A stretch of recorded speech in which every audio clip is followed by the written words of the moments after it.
Hello there. I'm Dr. Curtis Finch, Superintendent of the Deer Valley Unified School District. Welcome to a brand new episode of the award-winning Supe Scoop podcast. Drive around town and you'll see new apartments and houses popping up, U-Haul vans unloading furniture, and plenty of new faces moving into the district. By 2031, the three fabs of the TSMC chip plant near I-17 and the 303 will be fully online. And with that plant running at full speed then, the neighborhood around the plant will grow drastically. A new community of 15,000 planned homes will sprout out of the desert near the plant in the next few years. And that community is right in the middle of the Deer Valley Unified School District. With several of our schools over capacity and others under capacity, now is the time to balance our school population, and not 5 or 10 years from now. On this episode of the Supe Scoop, we're diving into the early stages of that process. The district formed the Long Range Planning Committee back in May, and now that the election is past us and the override passed, we can now turn our attention to balancing those school populations. The committee will meet on December 14th, January 17th, and February 4th to make recommendations that will then go to the governing board. Whichever recommendations the board approves on any boundary changes will go into effect at the start of the next school year in August of 2026. There are a lot of moving parts to this process, and to take us through some of the how and the why, let's introduce Deputy Superintendent and Long Range Planning Committee Chair, Heather Mock. Thank you, Dr. Finch. My name is Heather Mock. I'm Deputy Superintendent of Fiscal Business Services for Deer Valley. I always start my story in the late 80s when I actually started as a student. I've listened to other podcasts, and I know I'm not the only one here at this table who's had this journey, but I am a Deer Valley High School graduate and came to work for Deer Valley Unified School District in 2006. So I'm coming up to 20 years being involved in public education, mostly in Deer Valley Unified. I've had the opportunity to be internal auditor for Deer Valley, director of finance. I did take a brief 2-year hiatus for Maricopa County School Superintendent's Office, where I was their CFO and actually gained a lot of knowledge to help me as I came back in July of this year, 2025, to replace my mentor, Jim Migliorino, in this position. And I am happy to be back and working on long-range planning for the district and the community that I have been such a large part of for so many years. Well, we are happy you are here, that's for sure. And thanks for being a comeback kid. We have a lot of them. Talk a little bit about, this podcast is about some of the long-range planning that we are working on, which includes a variable around some boundaries, some balancing. So why are we doing this? Why are we doing this now? And talk a little bit about that. Well, we've got a couple different reasons that we need to take a look at this right now. One of the major reasons that we're looking at is, I think most folks are aware of the Taiwanese semiconductor or TSMC chip plant that is being constructed with 3 fabs scheduled to be online by 2030, and that is along the 303 corridor just west of I-17. While there are no houses there now, they are expecting to begin construction of a planned community just south of the 303. And so the Long Range Planning Committee right now is looking at solutions for now that will balance enrollment between today and 2035 as that community comes online, so that we're not continually making changes during this time. Talk a little bit about the concept behind boundaries, because everyone's in love with their mascot and they want to keep their mascot. So as a district, we have to keep tabs of 42 schools and to balance them. Why is balancing so important with boundaries? As you see, some schools that are built for 800 have 1,200 kids in them. Some schools that are built for 800 have 300 in them. So why is balancing so important? Balancing is important for multiple reasons as well.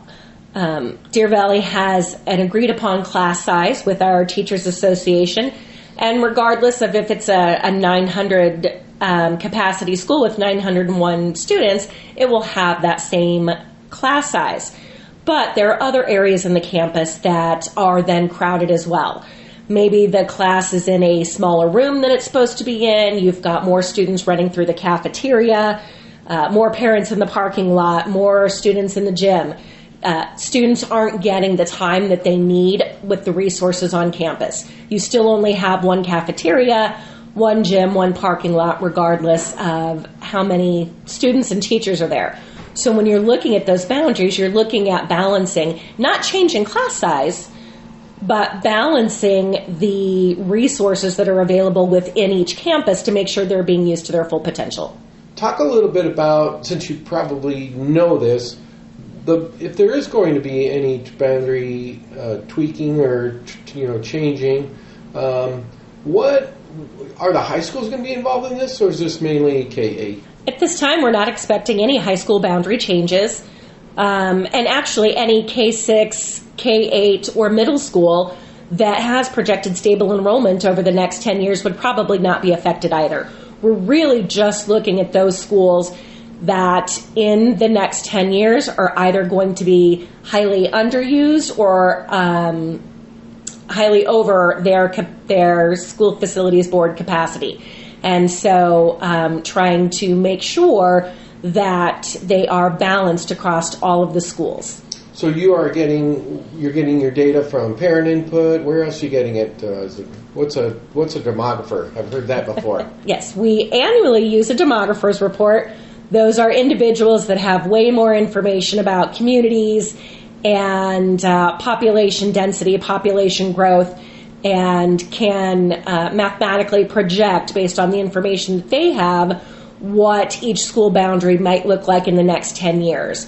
And so that information we use and present to the community. We take a look at it by region, by school, include open enrollment information.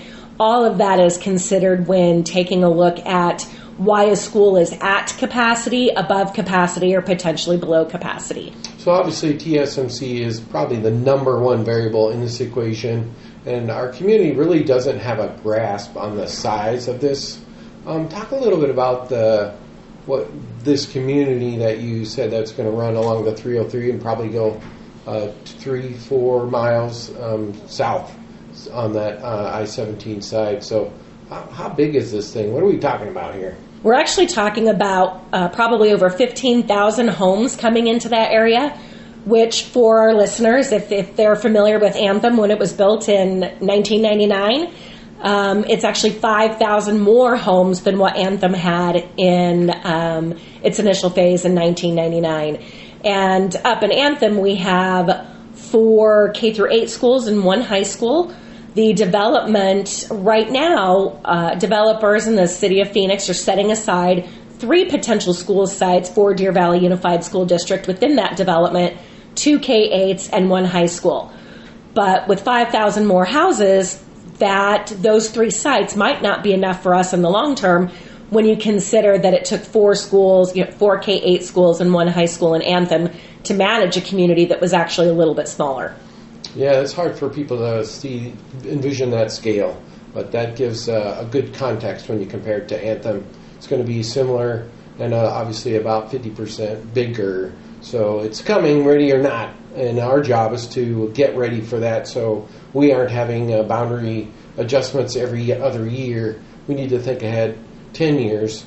Talk a little bit about the process. What's happening right now? What stage are you at? Can a community member come check it out? That kinds of stuff. What's the process? Right now, we form, as you said earlier, the committee formed in May of 2025. So we have the committee members. The next meeting is December 17th. We're going to meet again January 14th and February 4th. And during that time, we will take a look at that survey data, the demographers' reports, and come up with some boundary recommendations that following that February meeting, we actually would take to the public. And we'll do some community forums where individuals can come and see what the committee has come up for recommendations and give the committee input. During that time, the committee will consider that input as well. And the community is welcome to come to any of the committee meetings, but they are observers at that point. It's kind of like a board meeting where there will be an opportunity to sit and watch the process, but the community's real opportunity for participation in the process are in those community events that we will hold out in the district. And that will be probably either late January or early February. All right. So if I'm a community member and I'm getting my emails, I'm answering surveys, I'm putting in my 2 cents as it narrows the scope, it sounds like it's going to narrow pretty fast here pretty soon, and the committee should be able to figure out where our hot spots are. What if I want to get more input? Is there another way to email somebody? Yes, there is. We created an email address just for our long-term planning. And with that in mind, the new email address is future@dvusd.org.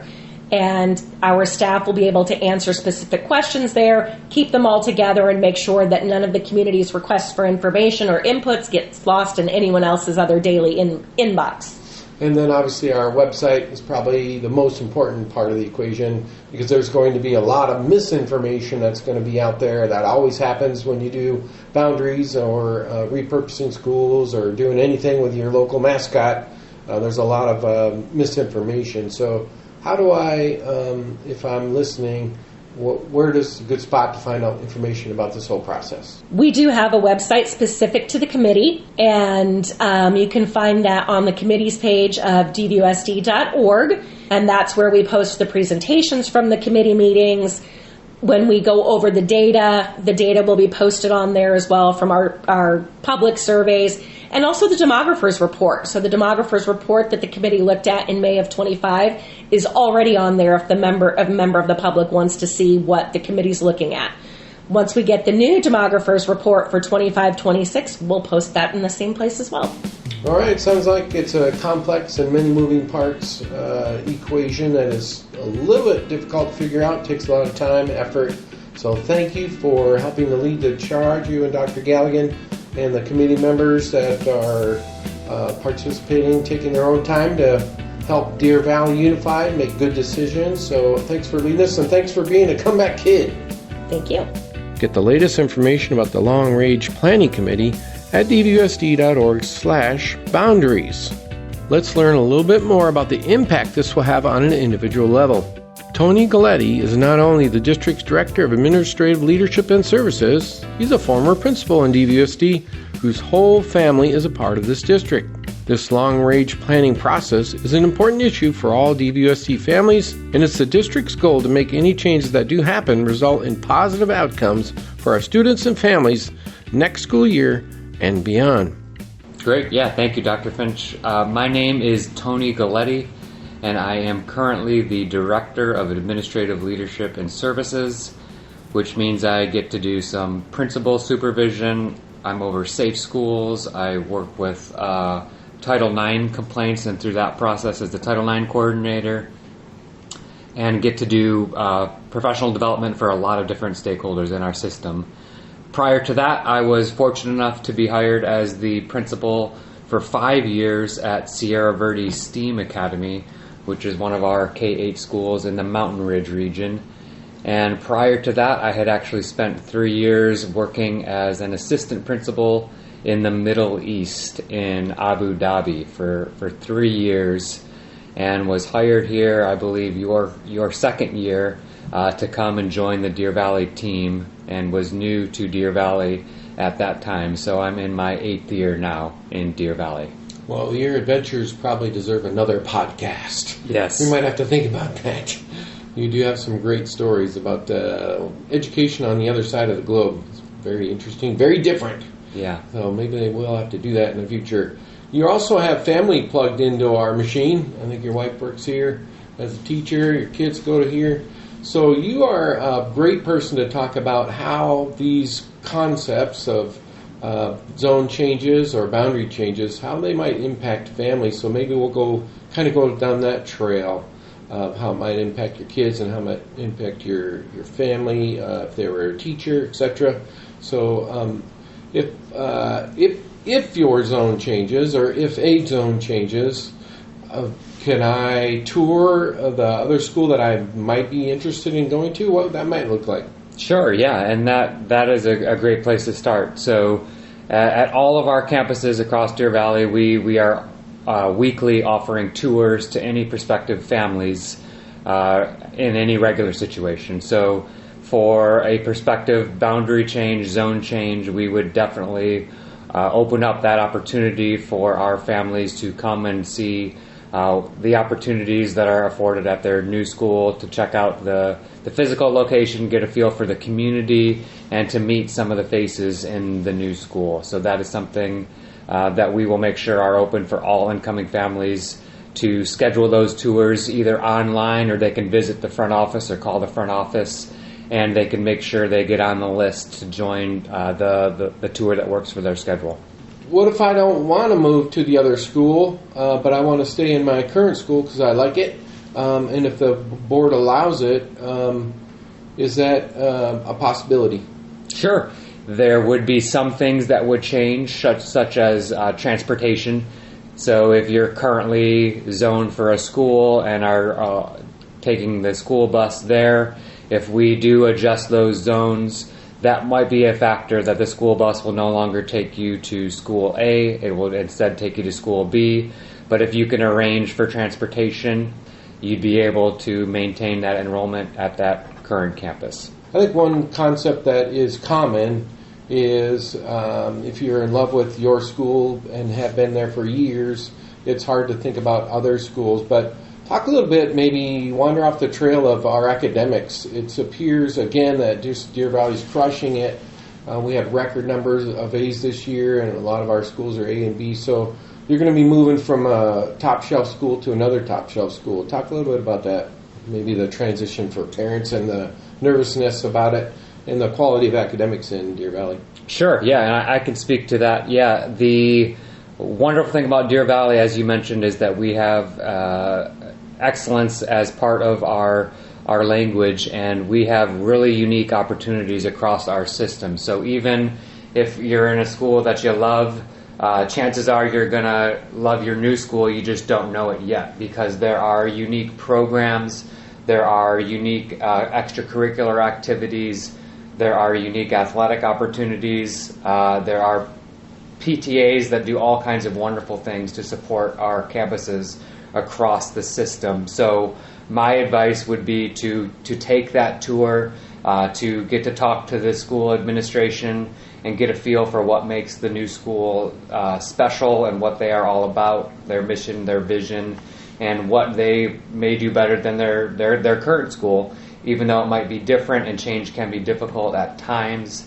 I always encourage people to be open-minded to new opportunities, to new adventures, and the good thing in Deer Valley is you can't go wrong.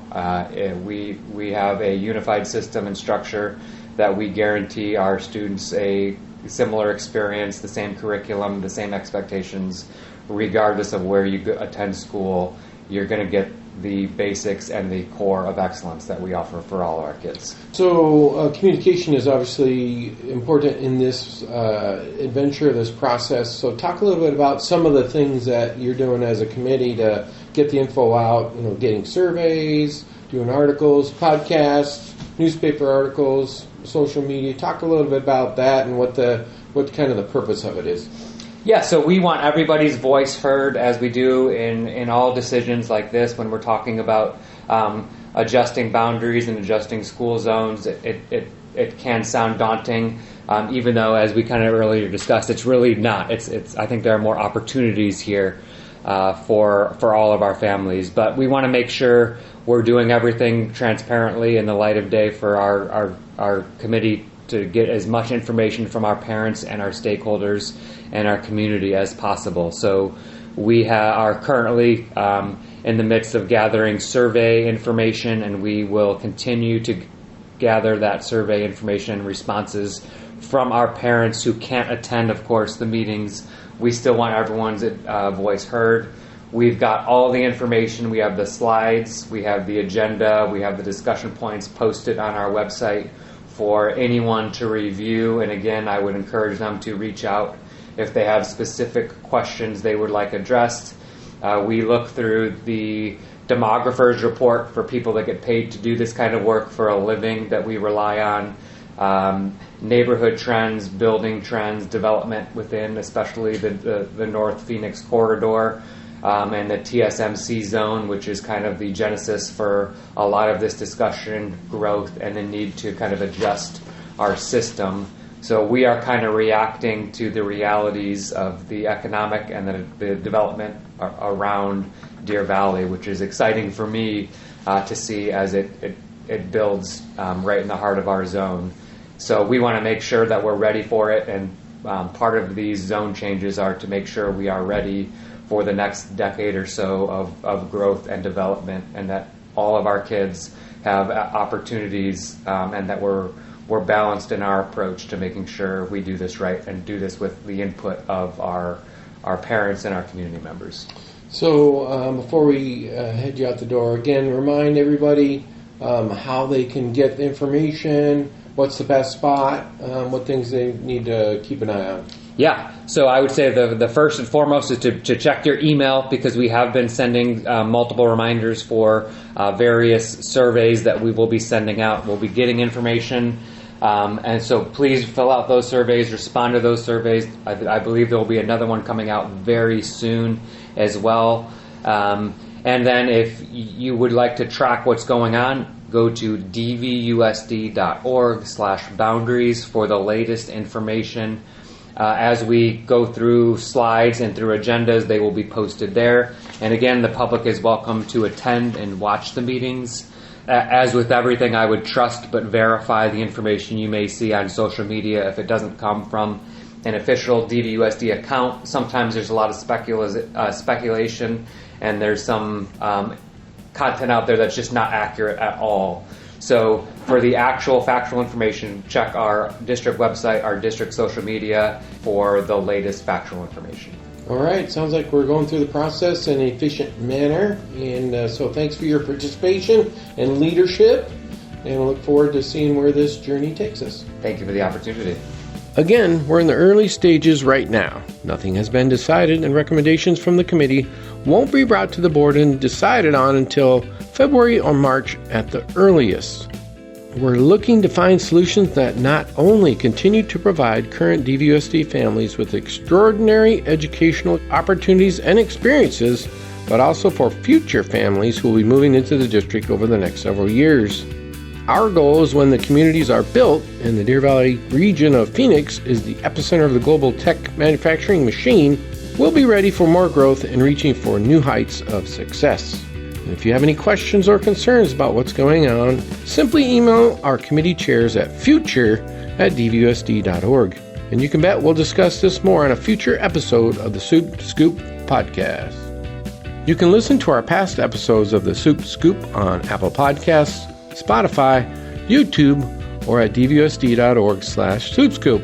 Make sure you tell a friend about the podcast so, like you, they can get the inside scoop on DVUSD. I'm Dr. Curtis Finch, and you're all caught up with the Supe Scoop podcast.